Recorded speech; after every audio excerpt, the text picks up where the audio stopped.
तो चलिए दोस्तों, आज मैं बताएंगे मानव नेत्र एवं रंग बिरंगा संसार यानी फिजिक्स का चैप्टर 2 है। ये जो आपको ऑब्जेक्टिव टाइप प्रश्न देखने को मिलेगा। कैसा ऑब्जेक्टिव? जो इसमें पार्ट 1 और पार्ट 2 करके मिलेगा, यानी एक पार्ट में 50 प्रश्न और दूसरा पार्ट में 50 प्रश्न, जो आपको मैट्रिक एग्जाम के लिए वेरी वेरी इंपॉर्टेंट है। इससे आपको 10 नंबर ही पक्का ही आने वाला है। तो वीडियो लास्ट तक देखिएगा एंड वीडियो को जितना हो सके शेयर। देखिए, पार्ट 1 देख लीजिएगा तो पार्ट 2 इसको जल्द आ जाएगा। पार्ट 1 पर अगर 100 लाइक हो जाएगा तो इसको सेकेंड पार्ट जल्द आने वाला है। तो वीडियो लास्ट तक देखिएगा। तो चलिए, क्वेश्चन ज़्यादा बात नहीं बनाकर अगला प्रश्न देखिए। मानव नेत्र के किस भाग पर किसी वस्तु का प्रतिबिंब बनता है?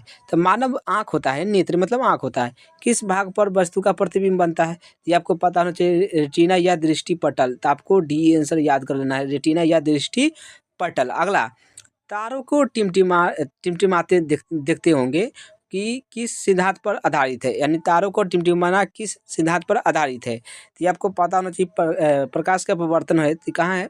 अपवर्तन के नियम, अपवर्तन के सिद्धांत। क्या है कि अपवर्तन है तो अपवर्तन के सिद्धांत हो जाएगा। अगला, नेत्र लेंस की फोकस दूरी अधिक हो जाने से कौन सा दृष्टि दोष हो जाएगा? तो ये अगर नेत्र लेंस की फोकस दूरी अगर अधिक हो जाने पर कौन सा दृष्टि दोष के से ग्रसित हो जाएगा? तो आपको पता होना चाहिए दूरदृष्टि दोष। तो आपको हो जाएगा बी वाला, दूरदृष्टि दोष। दूरदृष्टि दोष आपको याद कर लेना है। अगला, नेत्र में क्या कहता है? नेत्र में किसी वस्तु का बना प्रतिबिंब होता है। तो आँख में जो भी प्रतिबिंब बनेगा वो कैसा होगा? तो ये आपको पता होना चाहिए, काल्पनिक, सीधा एवं छोटा होगा, है ना। आपको ए आंसर करेक्ट हो जाएगा। तो ए याद कर लीजिएगा। जो नेत्र निकट स्थित वस्तुओं को स्पष्ट नहीं देख पाता है वो नेत्र को कहते हैं। मतलब जो भी नेत्र है वो स्थित है निकट में, नज़दीक में स्थित है और वस्तु को साफ नहीं देखता, स्पष्ट रूप से नहीं देख पाता है, उसको हम क्या कहेंगे? उससे हम कहेंगे निकट दृष्टि दोष हो गया, है कि ना। जो निकट की वस्तु को नहीं देखेगा उसे निकट दृष्टि दोष कहते हैं कि ना। अगला, श्वेत प्रकाश की किरण जब जब किसी प्रिज्म से होकर गुजरती है तब जो रंग वर्ण सबसे अधिक विचलित होता है वह कौन सा होता है? वह बैगनी होता है। कौन सा होगा? बैगनी। अगला अगला प्रश्न है, अपने लेंस की फोकस दूरी को बदलकर दूर या निकट की वस्तु को साफ साफ देख सकता है कि मतलब दूर की वस्तु मतलब निकट की वस्तु को साफ साफ देख सकते हैं। दूर या निकट की दोनों के तरह की वस्तु को हम साफ साफ देख सकते हैं। उसे हम समंजन क्षमता कहेंगे। कौन कहेंगे? समंजन क्षमता। अगला है, जरा दूरदर्शिता से पीड़ित व्यक्ति को उपचार में किस प्रकार का लेंस उपयोग करना चाहिए? तो देखिए, जरा दूरदर्शिता है तो ये बाईफोकल का उपयोग करना चाहिए, बाईफोकल। एक स्वस्थ मानव नेत्र के लिए निकट तथा दूर कितना बिंदु होना चाहिए अगर स्वस्थ रखना है? तो आपको पता होना चाहिए 25 सेंटीमीटर से अनंत तक होना चाहिए। अगला, विभिन्न दूरियों पर की वस्तुओं को प्रतिबिंब को फोकस करने के लिए आँख के लेंसों की फोकस दूरी की परावर्तित होती है। देखिए, फिर से समझिए। देखिए, अगर विभिन्न दूरी है पर वस्तु की प्रतिबिंब को फोकस पर रखने के लिए आँख के लेंस की फोकस दूरी की परावर्तित होती है, यानी परावर्तित होती है। किससे? तो सिलियरी पेशिया द्वारा। चलिए, अगर जो नेत्र दूर स्थित वस्तु को स्पष्ट नहीं देख पाता है उस नेत्र को क्या कहें? जो दूर में वस्तु है और उसको नहीं देख सकते हैं उसको हम क्या, कौन सा बीमारी कहेंगे? दूरदृष्टि दोष हो गया। जो दूर के नहीं देखेगा परंतु नज़दीक को देख लेगा, है कि ना। जो दूर के नहीं देखेगा वो दूरदृष्टि दोष की बीमारी हो गया। अगला प्रश्न, किस दृष्टि दोष में किसी वस्तु का प्रतिबिंब रेटिना के आगे बनता है? तो किस दृष्टि दोष से हो जाएगा? तो आप तो आगे बनेगा निकट दृष्टि दोष हो जाएगा ना बीमारी, तो आपको आगे प्रतिबिंब बनने लगेगा। अगर जे पीछे के बात कहेगा तो दूरदृष्टि हो जाएगा। आपको याद कर लेना है दूरदृष्टि। ने किस नेत्र की समंजन क्षमता कम हो जाने से उत्पन्न होती है? यानी नेत्र की समंजन क्षमता कम हो जाएगा तो क्या उत्पन्न होगा?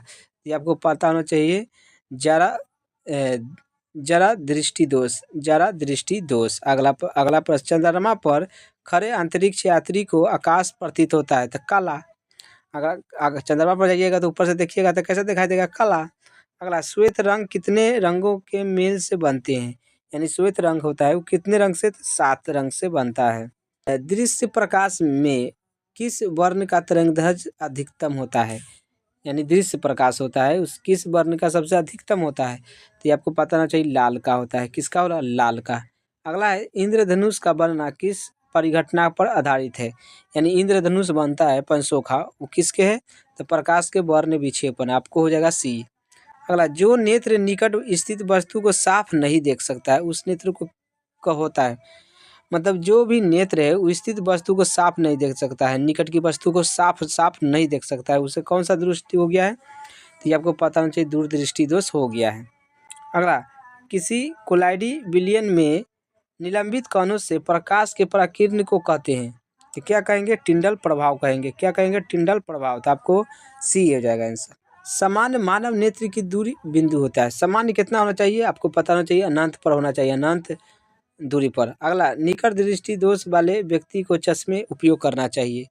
तो वो करना चाहिए अवतल लेंस का। अगर निकट है तो अवतल और दूर है तो उत्तल। अगला है, मानव नेत्र में उपस्थित लेंस होता है। तो मानव में हम लोग जो भी आँख में यूज मतलब अभी देख रहे हैं वो कौन लेंस है? तो उत्तल लेंस है। कौन है? उत्तल लेंस। अगला, निम्नलिखित में से किस दृष्टि दोष में नेत्र की क्रिस्टलीय लेंस धुंधला अपारदर्शित हो जाता है? मतलब अपारदर्शी हो जाता है। तो किस में होता है? मोतियाबिंद में। मोतियाबिंद। तो आपको मोतियाबिंद याद कर लेना है। स्पेक्ट्रम प्राप्त करने के लिए किसका उपयोग किया जाता है?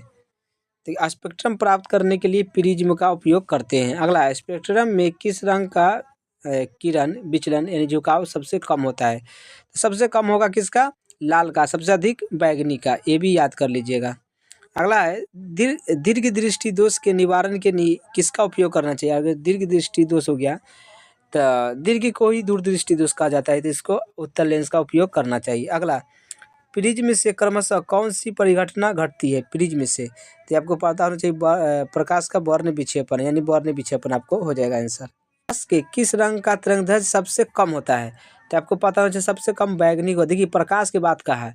अगला, आकाश का रंग नीला क्यों होता है? यानी प्रतीत दिखाई नीला दिखाई देता है, क्यों? तो ये प्रकाश के पराकिरण के कारण। तो आपको हो जाएगा बी आंसर, प्रकाश के पराकिरण के कारण। अगला, आँख व्यवहार होता है। आँख कैसे किसके? तो आपको पता होना चाहिए, उत्तल लेंस की तरह व्यवहार करता है। अगला, एक साधारण प्रिज्म में कितनी सतह होता है? तो एक प्रिज्म में 5 सतह होता है। कितना होता है? 5 सतह होता है।